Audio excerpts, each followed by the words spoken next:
வீட்டில் கூட இப்படி செஞ்சு தர மாட்டாங்க. இரு நீ இப்போ சொல்ல சொல்ல எங்கள் அம்மா பார்த்துட்டு நீ அடிக்கிறது சொல்கிறா எப்படி கிட்ட சூப்பராக தான் இருக்குது. கறி பாருங்க பயங்கரமாக வந்துருச்சு, ஒன்றும் பிரச்சனை இல்லை. உடச்சு கேட்டு எங்க சுடுது. இங்கே பாருங்க ஆவி ஆனால் பறக்குதா. ஃபைனலாக பார்த்தீங்கன்னா நம்ம வீட்டுக்கு கிளம்புறப்ப அப்படியே சிக்கன் வாங்கி செஞ்சிடலாம்னு சொல்லிட்டு சிக்கன் கடையில் பார்த்தீங்கன்னா அப்படியே வெட்ட சொல்லிட்டோம். 1 கிலோ சிக்கன் பார்த்தீங்கன்னா இங்கே பார்த்தீங்கன்னா 245 ரூபா. அப்படியே வாங்கிட்டு போய் கடையில் கொடுத்துட்டு, கடையில் பார்த்தீங்கன்னா 1 கிலோ செய்கிறதுக்கு பார்த்தீங்கன்னா 200ரூவாங்க. மற்ற ஒவ்வொரு கடையில் ஒவ்வொரு ரேட்டு விற்கிறாங்க. ஒவ்வொரு கடையில் பார்த்தீங்கன்னா 250. சரி, நாங்கள் கேட்ட கடையில் பார்த்தீங்கன்னா 200ரூவா. சரி அங்கேயே எடுத்து கொடுக்கலான்னு சொல்லி அப்படியே கடையில் பார்த்தீங்கன்னா கறி வெட்டிட்டு இருக்கிறாங்க. வாங்க அப்படியே பார்க்கலாம். இங்கே தாங்க 1 கிலோ பார்த்தீங்கன்னா 245 ரூபா அப்படியே வெட்டிட்டு இருக்கிறாங்க. இங்கே பார்த்தீங்கன்னா நாட்டுக்கோழி, பிராய்லர் கோழி, அப்புறம் வாத்து, எது செய்கிறோமோ அதை வாங்கிக்கலாம். பண்ணிக்க எங்கே காடை? ஹலோ காடை இருக்குதுங்க. நமக்கு எந்த கறி தேவைப்படுதோ அதை வாங்கி செஞ்சு சாப்பிட்டுக்கலாம். திருப்பதி போயிட்டு வந்தால் சரி அப்படியே கடையில் கொண்டு போய் கொடுத்து செஞ்சு சாப்பிட வேண்டியதாங்க. நம்ம பார்த்தீங்கன்னா இந்த கடையில் தாங்க சிக்கன் எடுத்துகிட்டு வந்து கொடுத்தோம். இங்கேயே செய்ய சொல்லி அப்படியே சிக்கன் இங்கேயே செஞ்சுட்டு இங்கே சாப்பாடு இங்கேயே ஆர்டர் சொல்லிட்டோம். அப்படியே சாப்பாடு சிக்கனை இங்கேயே சாப்பிட்ற வேண்டியதாங்க. இன்றைக்கி காலையில் பார்த்தீங்கன்னா மார்னிங் பரோட்டா சாப்பிட்டது இந்த கடையில் தான். சரி இங்கேயே கொடுத்துடலான்னு சொல்லி கொடுக்குறோம். இங்கே ரேட்டு கம்மிங்க. 1 கிலோவுக்கு பார்த்தீங்கன்னா 200 தான். மற்ற கடையில் பார்த்தீங்கன்னா 250 ரூபா கேட்குறாங்க. அதனால் இங்கேயே கொடுத்துட்டோம். இந்த கடை பார்த்தீங்கன்னா எந்த இடத்துலங்கன்னா செம்மேடு பஸ் ஸ்டாண்டு பக்கத்துலேயே இருக்குதுங்க. 1 hour later. 2 நாளைக்கு அப்புறம் இன்றைக்கி தான் வந்து சிக்கன் ஒன்று கண்ணில் காட்டுறானுங்க. அப்படியே பார்க்கலாம். அவ்வளோதான் இங்கே சொல்லு. அவ்வளோதான் சாப்பிட்டு டேஸ்ட் என்னன்னு ரிவ்யூ பண்ணுறோம் அவ்வளோதான். ஓகேங்க ரெடி ஆயிடுச்சு. அவ்வளோதான் எடுத்துகிட்டு வர போகிறாங்க. அப்படி வேண்டியதாங்க. ஃபஸ்ட்டு பார்த்தீங்கன்னா சாப்பாடு வந்தாச்சு. நெக்ஸ்ட்டு பார்த்தீங்கன்னா அப்படியே சாப்பிட வேண்டியதான்.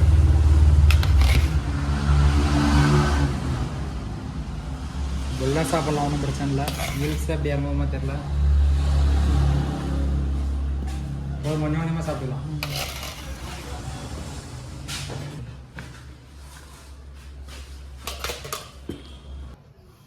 ஓகே. வறுவல் சுட வறுவல் வேற லெவலில் இன்றைக்கி இருக்க போகுது. போடு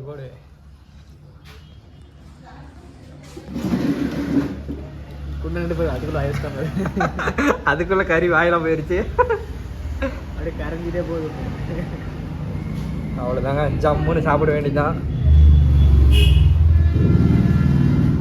வேற லெவலில் இருக்குது. குழம்பு வேறு ஊற்றிக்கா.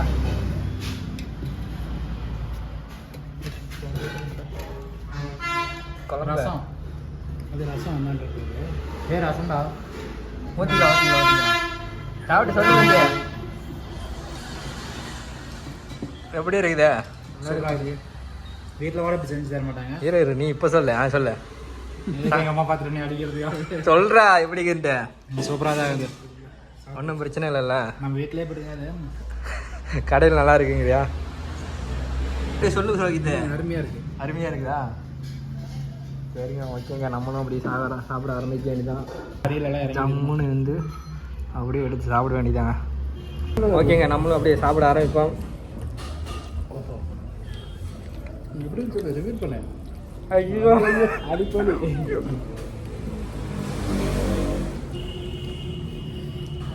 டேஸ்ட்டாக இருக்கும், ஒன்றும் பிரச்சனை இல்லைங்க. அருமையாக செஞ்சுறாங்க. கடை பற்றி சொல்லிடு. பரவாயில்ல, மற்ற கடையை கம்பேர் பண்ணுறப்ப ரேட்டெல்லாம் பரவாயில்ல. காலையில் பார்த்தீங்கன்னா பரோட்டா வந்து சாப்பிட்டு போனால் இங்கே டேஸ்ட்டாக இருந்தது. பரோட்டாவுக்கும் குழம்புக்கும் அதேமாதிரி இங்கேயே வந்து கறிக்கு எடுத்து கொடுத்து இங்கேயே வறுத்து சமைச்சு கொடுக்குன்னு சொல்லி கொடுத்தோம். இங்கேயும் பயங்கரமாக இருக்குது குழம்பு எல்லாமே. கறி பாருங்கள் பயங்கரமாக வந்துருச்சு, ஒன்றும் பிரச்சனை இல்லை.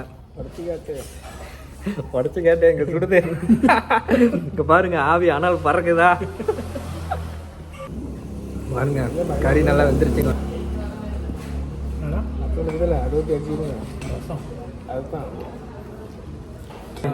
அவ்வளோதான். 4 பேர் சேர்ந்து 1 கிலோ கம்மி தான். பக்கத்தில் இருக்கிறவங்களாம் 2 கிலோ திங்குறாள்.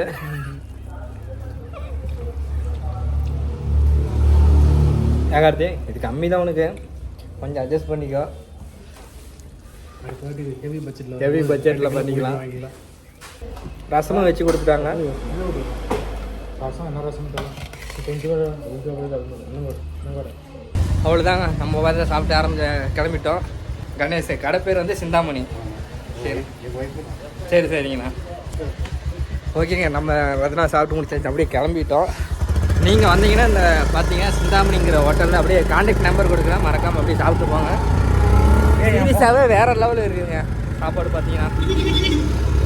அவ்வளோதாங்க, இதோட கொல்லி ஹில்ஸ் பார்த்தீங்கன்னா வீடியோ எண்ட் பண்ணிக்கலாம். நெக்ஸ்ட்டு அவ்வளோதாங்க, வேறு ட்ரிப்பில் சந்திப்போம். கொல்லி ஹில்ஸ் பார்த்தீங்கன்னா இதோட முடியுது ட்ரிப்பு. 2 நாள் பார்த்தீங்கன்னா நல்லா போயிடுச்சு ஜம்முன்னு. லாஸ்ட் டே சிக்கன் கிரேவியோட வெளுத்தல் ஒரு வழியாக சிக்கனை கட்டிடலாம். அவ்வளோதாங்க, ஃபுல் கட்டு. இப்போ தாங்க மன நிறைவாக இருக்குது. வந்ததுக்கு நான்வெஜ் சிக்கன் கிரேவியோட நல்லா சாப்பிடுது. பயிரம்பா நல்லா தெளிவாக சாப்பிட்டாச்சு. இங்கே கொல்லிமலையில் பார்த்தீங்கன்னா சோளக்காடுங்கிற ஒரு இடத்துல பார்த்தீங்கன்னா பழங்குடியினர் சந்தைன்னு இருக்குது பாருங்கள். இதுக்குள்ளே போனால் ஃபுல்லாகவே இந்த காய்கறி, இந்த பழங்கள், இந்த மாதிரி இதுதாங்க இருக்குது. பலாப்பழம் அப்புறம் நிறையா இருக்குங்க. இந்த மாதிரி உள்ளே போய் பார்க்கல. நம்மளுக்கு பார்த்திங்கன்னா டைம் ஆயிடுச்சு, பார்த்தீங்கன்னா மழை வர மாதிரி இருக்குது. அதனால் அப்படியே கிளம்பலான்னு சொல்லிட்டு போயிட்டுருக்கோம். பாருங்கள், பழங்குடியினர் சந்தை. இதுக்குள்ளே போனால் எல்லா விதமான பொருளும் இருக்குங்க, ஆனால் ரேட்டு கம்மியாக இருக்கும்.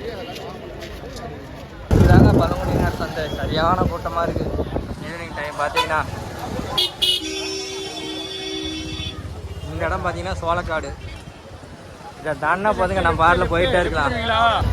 இங்கே பார்த்தீங்கன்னா மிளகுலேருந்து பிரியாணி மசாலா, பிரியாணி பட்டை, இந்த மாதிரி எல்லாமே இருக்குதுங்க. வேணும்னா வந்து வாங்கிக்கலாம். இங்கே ரேட்டு கம்மி தான், மற்ற நம்ம ஊரில் விட இங்கே ரேட்டு கம்மி தான் எல்லாமே. ஏன்னா இங்கேயே எல்லாமே அறுவடை பண்ணுறதுனால ரேட்டு கம்மி. அப்படிங்களா, எல்லா கடையிலுமே அதுதான். இப்போ பார்த்தீங்களா, பட்டை, பிரியாணிக்கு போடுறதுக்கான பட்டை பொருள் எல்லாமே இருக்குது.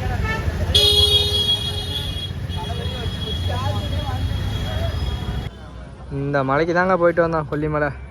இப்போ பாருங்கள், டைம் பார்த்தீங்கன்னா 6:15 ஆகுது. ஓகே, இதோட கிளம்பலாம்.